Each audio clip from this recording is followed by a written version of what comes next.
welcome to FSSAI presents Flavors of Shri अन्ना। अरे लगता है आज हमारे राजा जी का मूड खराब है। क्या हो गया मिलेट राजा? अरे भाई, हम तो डिश बनाकर मिलेट्स को प्रमोट कर रहे हैं, सरकार भी तो कुछ कर रही होगी। बिल्कुल कर रही है। अभी हाल ही में जो G20 समिट हुआ था, वहां पर आए विदेशी मेहमानों को एक से एक बेहतरीन मिलेट की डिशेस बनाकर सर्व की गई थी। और इसके अलावा पार्लियामेंट की कैंटीन में मिलेट्स का मेन्यू बना दिया गया है। और कहते हैं कि बनारस में जो काशी विश्वनाथ मंदिर है, वहां पर भी अब यह तय किया गया है कि प्रसाद जो है वो मिलेट से बनाया जाएगा। मैं आपको एक और बात बताना चाहता हूं मिलेट राजा, कि जो हमारी गवर्नमेंट है वो प्राइवेट कंपनीज के साथ मिलकर मिलेट कैफेज के ऊपर बहुत जोरों शोरों से काम कर रही है। हैं? सच? तो देखा आपने मिलेट राजा, सरकार बहुत से काम कर रही है ना। आप बिल्कुल भी नाराज मत होए। तो आज आप क्या बना रहे हैं? आज मैं बनाने वाला हूं सेसमी और फिंगर मिलेट क्रूकेट्स। फिंगर मिलेट्स यानी रागी। ये अंग्रेजी में मिलेट्स को अजीब अजीब नाम क्यों दिए गए हैं? दरअसल रागी जिस पौधे पे उगती है, उसका जो ऊपर का आकार है वो फिंगर्स यानी उंगलियों की तरह होता है, तो इसलिए उसको फिंगर मिलेट कहा जाता है। समझे राजा जी? समझ गया। जैसा मैंने आपको पहले बताया, आज हम बनाने वाले हैं सेसमी एंड फिंगर मिलेट क्रूकेट्स। ये बहुत ही लाजवाब डिश है।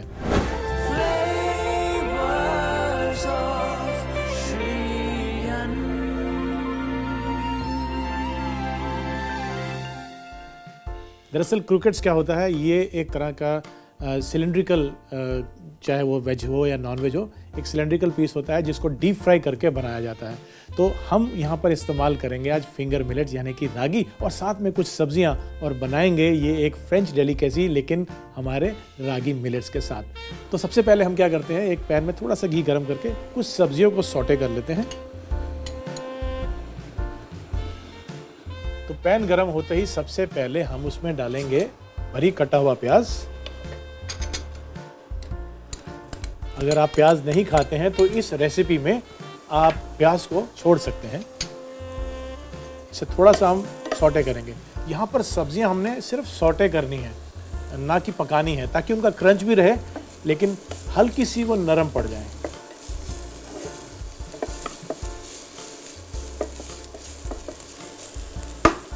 अब देखेंगे कि प्याज जो है वो सुनहरी हो गए हैं। अब इसमें हम डालेंगे ये बीटरूट। इसको मैंने छोटा छोटा काट लिया है। साथ ही में डालेंगे गाजर, इनको भी हमने बारीक काट लिया है। यदि आप नहीं काट पाए तो आप इसको कद्दूकस भी कर सकते हैं। और साथ ही में ये फ्रेंच बीन्स। इन तमाम सब्जियों को, और इसमें आप अपनी मनपसंद सब्जियां भी डाल सकते हैं, लेकिन इन तमाम सब्जियों को हमने बस थोड़ा सा सौटे करना है। क्रंच भी रहना चाहिए लेकिन हल्की नरम पड़ जाएगी। अब देखिए, आप कुदरत के जो सब्जियों में रंग जितने भी हो सकते हैं पॉसिबल, वो यहाँ पर हमने डाल दी। तो कितनी रंग बिरंगी ये डिश बनने वाली है इनकी वजह से, और साथ ही में रागी मिलेट से इसकी न्यूट्रिशनल वैल्यू बहुत बढ़िया हो जाती है।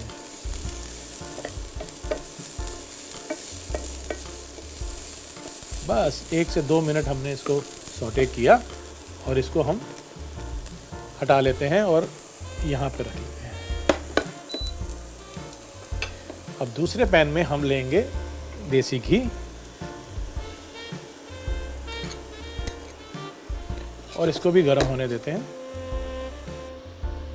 और घी के गर्म होते ही इसमें हम मिला देंगे ये फिंगर मिलेट फ्लावर यानी कि रागी का आटा। और आटा डालने के बाद हमने इसको मिक्स करना है और धीमी आंच पर इसको पकाना है, ताकि जो रागी के आटे का कच्चापन है वो दूर हो जाए।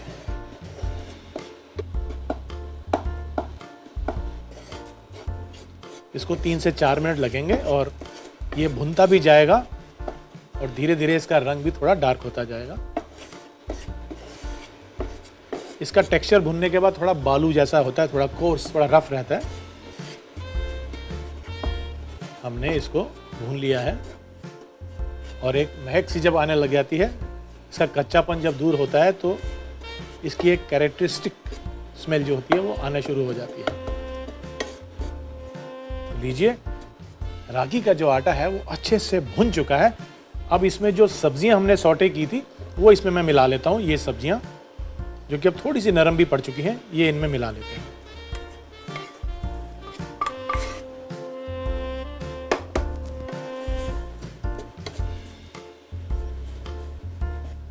यहाँ तो मैंने गाजर, चुकंदर, बीन्स लिया है। आप इसमें अपनी मनपसंद सब्जियां भी डाल सकते हैं और ये कलरफुल होता है, तो जब क्रोकेट्स बन के फ्राई होता है और इसको हम तोड़ते हैं बीच में से, तो ये बहुत ही रंगीन और बहुत ही कलरफुल लगता है। अब यहाँ पर मैंने आलू को उबाल के मैश किया हुआ है, वो भी इसमें मिला लेते हैं हम।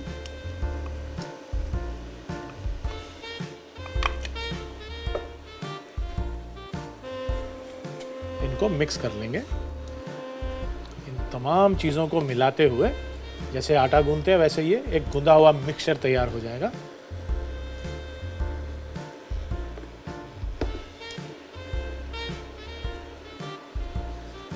तो चलिए, इसको मिलाने के बाद अब बारी आती है इसकी सीजनिंग करने की। तो उसके लिए मैं इसमें डालूंगा कुछ मसाले। सबसे पहले आइए इसमें डालते हैं नमक और ताज़ा कूटी हुई काली मिर्च। और यदि क्रोकेट्स के मिक्सचर में नटमेग यानी कि जायफल डाल दिया जाए तो इसकी खुशबू और बेहतर हो जाती है, पर चुटकी भर ही डालना है, ज़्यादा नहीं। तो इसमें हम डाल देंगे ये नटमेग और इसको फिर से एक बारी हम मिक्स कर लेंगे।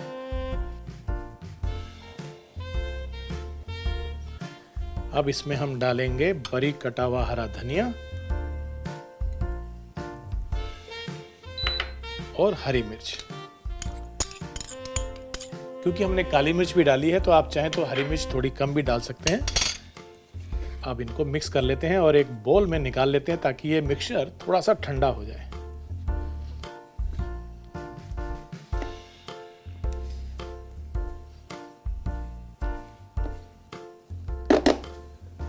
यहाँ पे हम एक बोल लेते हैं और ये मिक्सचर हम इसमें निकाल लेते हैं।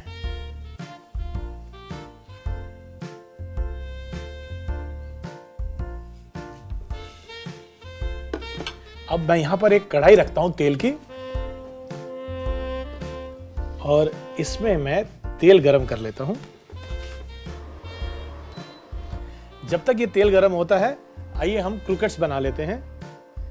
मिक्सचर को अच्छे से पहले हमने मिक्स करना है और मिक्स होने के बाद इसके हमने छोटे छोटे गोले बना लेने हैं। तो इस तरह से हम एक पोर्शन लेंगे गोले का और उसको हाथों में सिलिंड्रिकल शेप देंगे हम,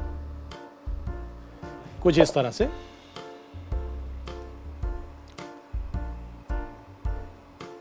तो इस तरह से इसको हम शेप देंगे एक सिलिंड्रिकल और इसको एक प्लेट में ऐसे निकाल देंगे। देखिए, हम जो मिलेट्स की डिशेस बना रहे हैं तो मैं आपको बता दूं या याद दिला दूं कि मिलेट्स के बहुत फायदे हैं।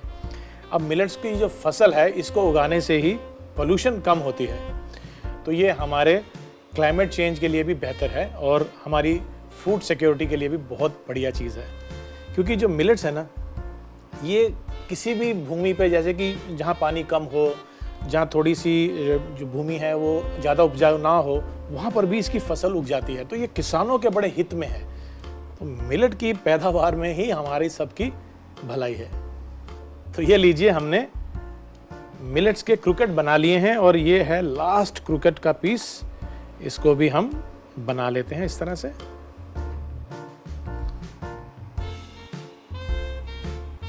और इसकी साइड को टैप करते हुए इसको एक सिलिंड्रिकल शेप दे लेते हैं। तो ये मिलेट्स तो तैयार हो गए हैं। अब बारी आती है इनको सेसमी सीड से कोट करने की। अब सेसमी क्या होता है? सफ़ेद तिल। मैंने इनको सूखा ही भून लिया। इसको हम कहते हैं ब्रॉयलिंग। ब्रॉयलिंग यानी किसी भी ऑयल या किसी मीडियम के साथ नहीं पकाया, सूखा भुना है। तो ये मैंने ड्राई रोस्ट किया है सेसमी को। इससे इसके जो एसेंशियल ऑयल होते हैं वो भी खिल के सामने आते हैं, इसकी खुशबू बेहतर हो जाती है और क्योंकि ये टोस्टेड होते हैं तो इसमें कच्चापन भी नहीं होता है। तो ये मैंने सेसमी सीड यानी कि सफ़ेद तिल को ड्राई रोस्ट करके रख लिया है।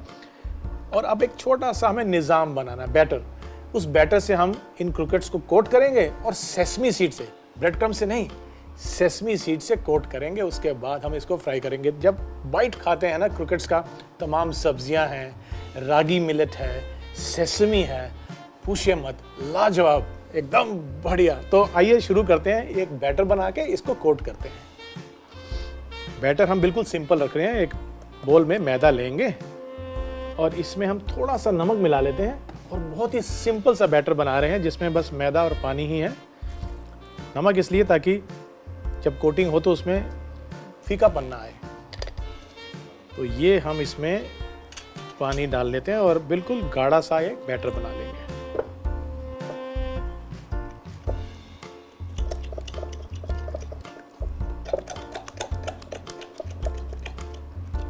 जब एक बार गाढ़ा बैटर बन जाए फिर उसकी कंसिस्टेंसी हम थोड़ी सी पतली कर सकते हैं।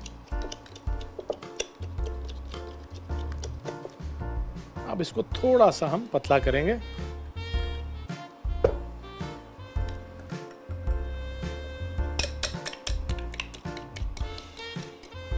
अब क्या करना है, हमने पहले लेना है बैटर, फिर लेने हैं ये क्रूकेट्स और फिर उसके बाद लेने हैं ये तिल जिसको हमने ड्राई रोस्ट करके रखा था।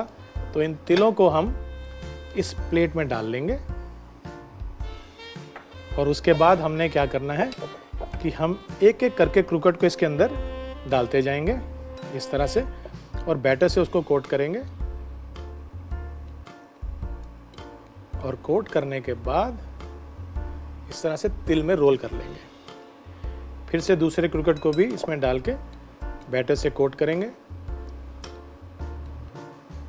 और तिल में रोल कर देंगे। ये भी हमने बैटर में डिप किया, निकाला और तिल में कोट कर दिया।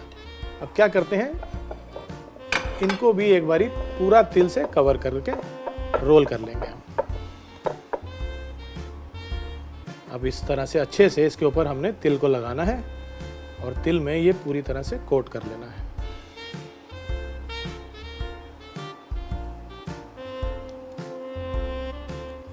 और इसी तरह से हम बाकी के जो क्रूकेट्स हैं उनको भी बैटर में डिप करके तिल से कोट कर लेंगे।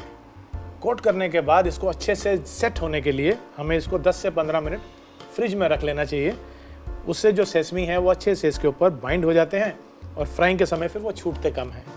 तो इसको हम एक प्लेट में निकाल लेते हैं और फ्रिज में रखते हैं। तो लीजिए, क्रूकेट्स को मैं फ्रिज में से निकाल के ले आया हूँ। तेल तो हमारा गर्म है, तो आइए इसमें ये क्रूकेट्स डाल देते हैं और इसे सुनहरी होने तक फ्राई कर लेते हैं। इसमें हीट ज़्यादा नहीं होनी चाहिए क्योंकि सेसमी सीड नहीं तो जल्दी से कलर ले लेते हैं। धीमी आंच पे ही इसको हमने फ्राई करना है। और ये हमने इसमें सभी क्रूकेट्स को डाल दिया। इन्हें थोड़ा सा हिलाएंगे ताकि नीचे से ये कलर ना ले ले। क्रूकेट्स एक ऐसे बढ़िया स्नैक्स हैं कि ये वेजिटेरियन या नॉन वेजिटेरियन जैसा भी आप पसंद करते हो उस तरीके से इसको बना सकते हैं।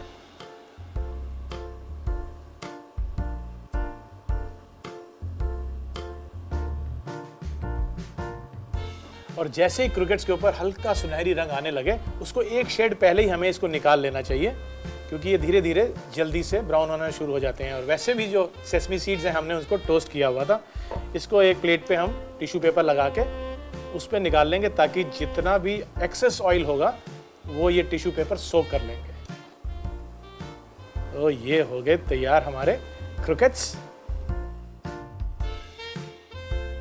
तो लीजिए, क्रूकेट्स फ्राई हो चुके हैं।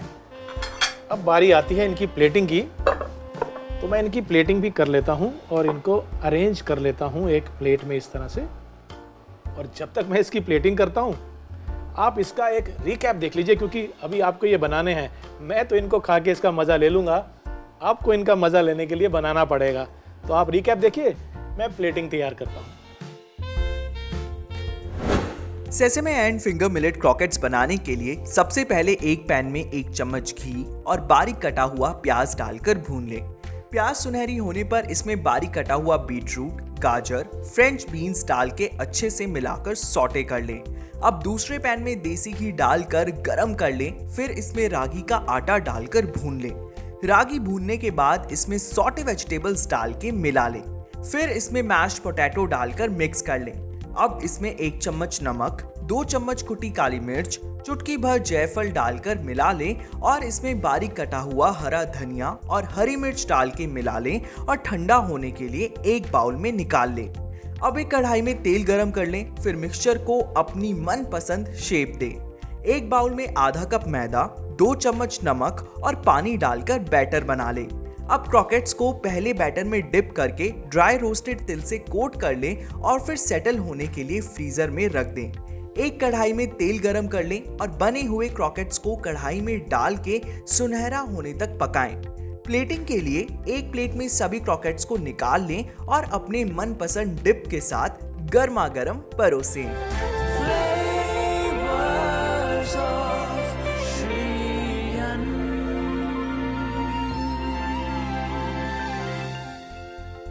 वो कहते हैं ना कि बिना ज्ञान सब सून।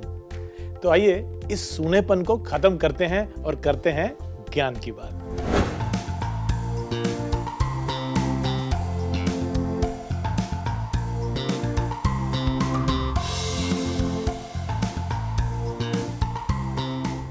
मैं आपको एक बहुत ही काम की बात बताता हूं, वो भी पर्सनल तजुर्बे से।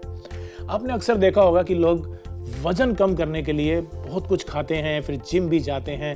मैं आपको बताऊं एक राज की बात, ये सब करने की बिल्कुल ज़रूरत नहीं है। यदि आप रागी से बनी हुई डिशेस खाना शुरू कर देंगे तो आप देखेंगे कि आपका जो पेट है वो दिन भर भरा भरा सा रहेगा।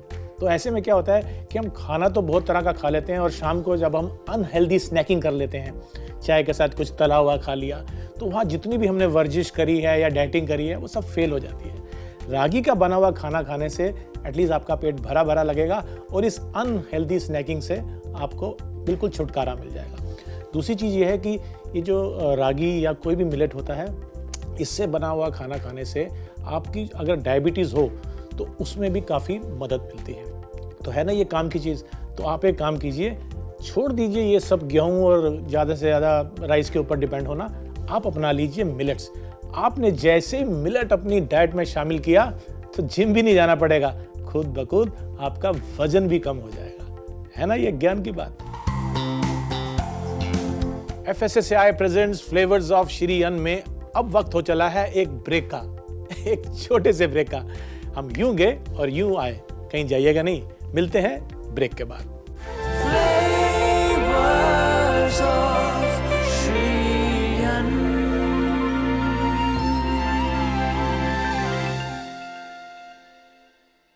Hello and welcome to FSSAI presents flavours of Shri अन्न।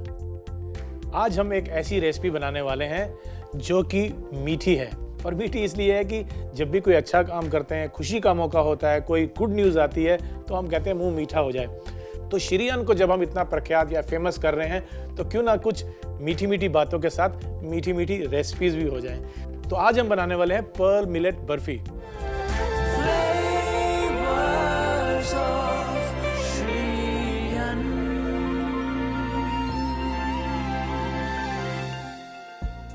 पर्ल, ये पर्ल मतलब मोती, मोतियों जैसे दिखने वाला बाजरा, उसके आटे से हम बनाएंगे बर्फी। तो क्या आप जानते हैं कि जो बर्फी शब्द है ये उर्दू और पर्शियन में जो बर्फ होती है उससे बना है। बर्फ यानी कि सफ़ेद स्नो की तरह एकदम फज होती है ये बर्फी, लेकिन हम इसको बना रहे हैं बाजरे के आटे से, इसलिए इसको हम कहते हैं बाजरे की बर्फी या फिर पर्ल मिलेट बर्फी। तो इसके लिए मैंने पर्ल मिलेट यानी बाजरे का आटा लिया हुआ है, लेकिन सबसे पहले हम एक कढ़ाई या एक पैन में घी ले लेते हैं।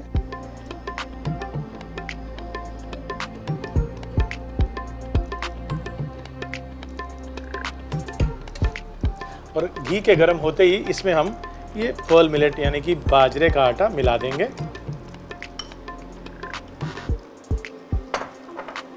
और इसको मिक्स कर लेते हैं।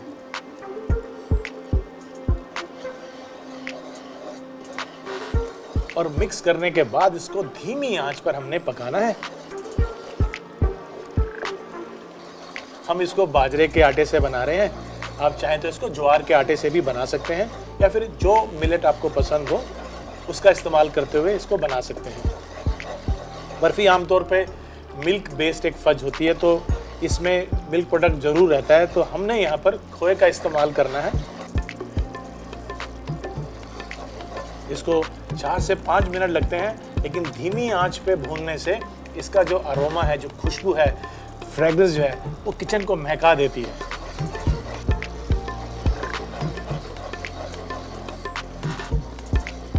बाजरे के आटे से तो हम कई रेसिपीज बनाते हैं। आज भी हमारे गाँव में और छोटे शहरों में बाजरे का काफ़ी इस्तेमाल होता है और ये माना जाता है कि बाजरा जो है वो हमारे इंटरनल जो ऑर्गन्स हैं, लंग्स और किडनी, इसके लिए बहुत ही अच्छा होता है और हमारे डाइजेस्टिव सिस्टम को भी ये मजबूत रखता है।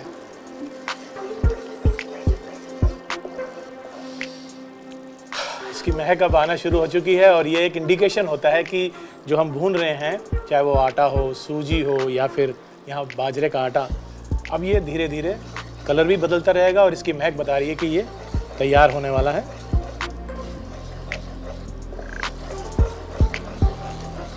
बाजरे के फ़ायदे तो हम आपको कई बार बता चुके हैं, लेकिन ऐसा भी माना जाता है कि बाजरे में कुछ ऐसे कंपाउंड्स होते हैं जो हमारे ब्रेन के फंक्शंस के लिए बहुत अच्छे होते हैं। यहाँ पे बाजरा भुन चुका है, अब इसमें हम गुड़ मिलाएंगे। इस गुड़ को मैंने थोड़ा थोड़ा क्रश कर लिया है मिलाने से पहले।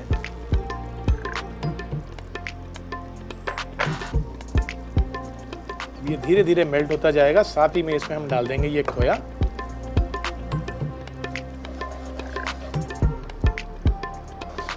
और गुड़ के थोड़ा सा मेल्ट होते ही इसमें हम खोया मिला देंगे।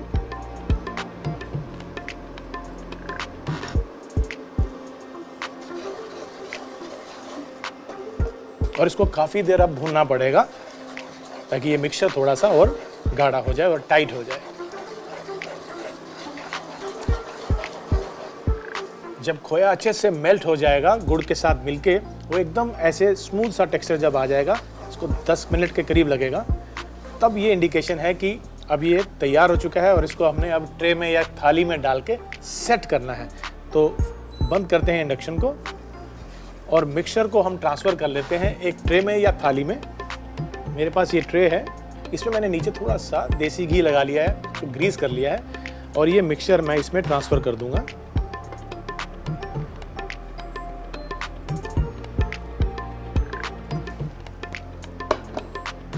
और इसको दबाते हुए एजिस तक ले जाएंगे।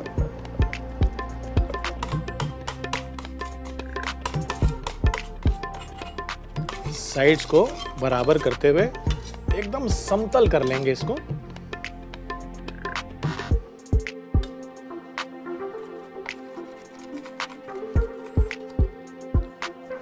अब इसके बाद इसके ऊपर हमारे पास यहाँ बादाम और पिस्ता, ये हमने बारीक बारीक काट के रखा है, इसको हमने बुरक लेना है।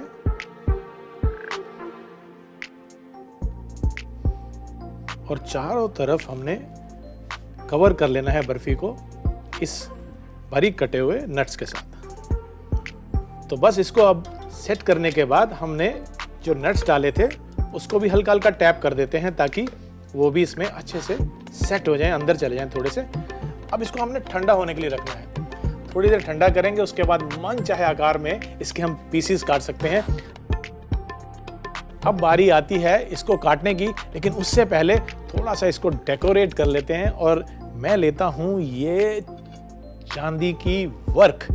इस तरह से हल्के हाथों से हम इस पे वर्क लगा देंगे।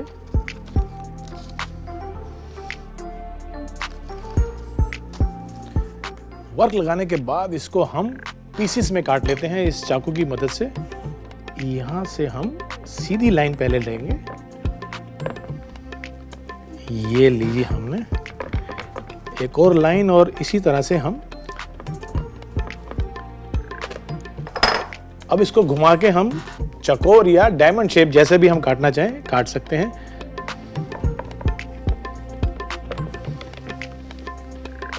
और ये जो साइड की एजेस हैं इसको हम हटा देते हैं। और एक सर्विंग प्लेट में जो मेरे पास यहाँ पर पड़ी है, इस सर्विंग प्लेट में हम इन पीसेस को अब निकाल लेते हैं।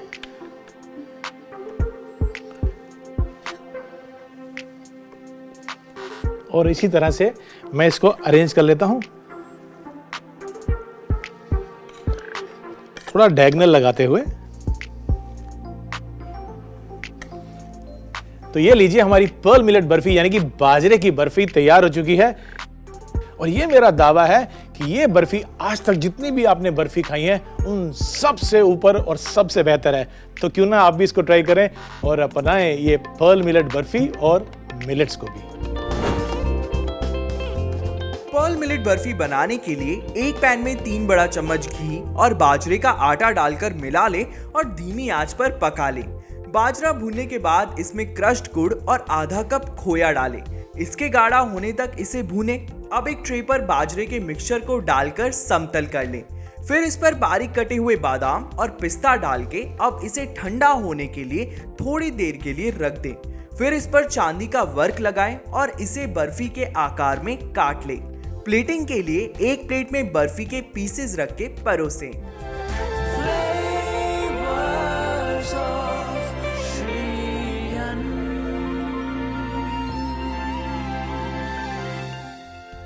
तो मिलते हैं अगले एपिसोड में एक और लाजवाब रेसिपी के साथ। तब तक के लिए श्री अन्न को अपनाइए और बीमारियों को भगाइए। Do take care of yourself. नमस्कार। Can we remove this please? No. ठीक है, मैं पीछे बोलता हूँ ये लास्ट लाइन। लास्ट लाइन ही बोलनी है ना सिर्फ पीछे। मैं आपको ऐसे बोलूंगा तो पास आ जाना आप। तो इस तरह से हल्के हाथों से हम उड़ रहा है। नहीं तो यहीं से अच्छा ठीक है, दोबारा लेते हैं जी। बस ये लास्ट है, इसके बाद तो थोड़ा सा सेटअप फिर चेंज होगा, ये सब हटा देंगे ना। हम कोशिश करते हैं अपना वजन कम करने की। उसके लिए हम तरह तरह के टेक टू खाली निकला हुआ पेज